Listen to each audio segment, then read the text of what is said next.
تصور کریں ایک ایسی دنیا کا جہاں لوگ کبھی امن و امان سے رہتے تھے، لیکن وقت کے ساتھ اندھیرا چھا گیا۔ لوگوں نے بتوں کی پوجا شروع کر دی، انہوں نے نیکی اور ہدایت کا راستہ چھوڑ دیا۔ زمین ظلم، فساد اور گناہوں سے بھر گئی۔ نسل در نسل لوگ اپنے بزرگوں کا پیغام بھول گئے۔ وہ پتھروں کو سجدہ کرتے، بے جان مجسموں سے مدد مانگتے اور اپنے خالق کو بھلا بیٹھے۔ لیکن اس اندھیرے میں ایک شخص ایسا تھا جو ثابت قدم رہا۔ وہ تھے حضرت نوح علیہ السلام۔ اللہ تعالیٰ نے انہیں منتخب کیا تھا تاکہ وہ لوگوں کو حق کی طرف واپس لائیں۔ حضرت نوح علیہ السلام اپنی قوم کے سامنے کھڑے ہوئے اور فرمایا، اے میری قوم، اللہ کی عبادت کرو، اس کے سوا تمہارا کوئی معبود نہیں۔ انہوں نے انہیں ایک بڑے دن کے عذاب سے خبردار کیا، مگر لوگ ہنسنے لگے۔ انہوں نے مذاق اڑایا، منہ موڑ لیا اور چلتے بنے۔ سردار آپس میں کہنے لگے، یہ تو ہم جیسا ہی ایک انسان ہے۔ حضرت نوح علیہ السلام نے ہار نہیں مانی۔ 950 سال تک دن ہو یا رات، چھپ کر یا سب کے سامنے، وہ لوگوں کو اللہ کی طرف بلاتے رہے، مگر چند ہی لوگ ایمان لائے، باقی سب غرور میں ڈوبتے گئے۔ وہ اپنے کانوں پر ہاتھ رکھتے، چادریں لپیٹ لیتے اور ان کی باتیں سننے سے انکار کر دیتے۔ انہوں نے اپنے بچوں سے کہا، نوح کے پاس نہ جانا۔ ایک دن حضرت نوح علیہ السلام نے اپنے ہاتھ اٹھا کر دعا کی، اے میرے رب، میں شکست کھا گیا ہوں، پس میری مدد کرو۔ صدیوں کی بے رخی کے بعد اللہ تعالیٰ نے نوح علیہ السلام سے فرمایا، تمہاری قوم میں سے کوئی ایمان نہیں لائے گا سوائے ان کے جو ایمان لے آئے ہیں۔ اب وقت آ چکا تھا، انجام کا مرحلہ قریب تھا۔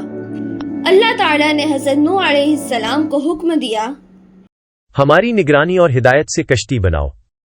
اور یوں ایک خشک زمین پر جہاں پانی کا کوئی نشان نہ تھا، نوح علیہ السلام نے ایک عظیم الشان کشتی بنانی شروع کر دی۔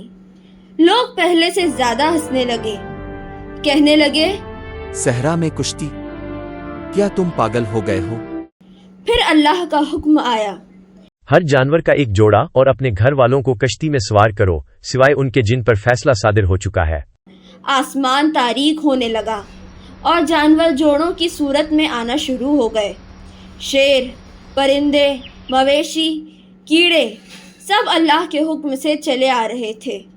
چند سچے ایمان والے نوح علیہ السلام کے ساتھ کھڑے تھے، دلوں میں خوف اور ایمان کے ساتھ۔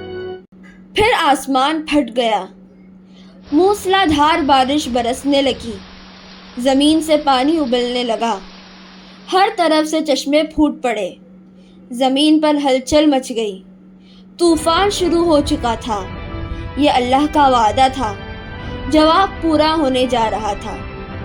حضرت نوح علیہ السلام نے اپنے بیٹے کو پکارا، اے میرے بیٹے، ہمارے ساتھ کشتی میں سوار ہو جاؤ۔ لیکن بیٹا بولا، میں کسی پہاڑ پر پناہ لے لوں گا۔ نوح علیہ السلام نے کہا، آج اللہ کے حکم سے کوئی پناہ دینے والا نہیں۔ اور پھر ایک لہر آئی اور اس کے سامنے بیٹا بہا دیا گیا۔ 40 دن اور 40 راتیں دنیا پانی میں ڈوبی رہی۔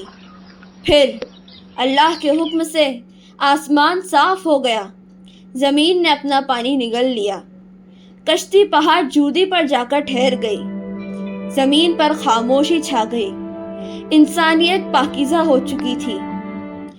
حضرت نوح علیہ السلام اور ان کے ساتھی کشتی سے اترے۔ انہوں نے ایک صاف ستھری زمین پر قدم رکھا، ایک نئی شروعات کے لیے۔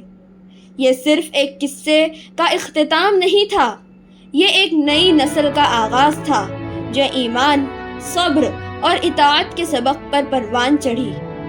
اگر آپ کو یہ ویڈیو پسند ہے تو لائک، شیئر، کمنٹ اور سبسکرائب کریں تاکہ ہماری طرف سے کوئی بھی ویڈیو نہ چھوڑیں۔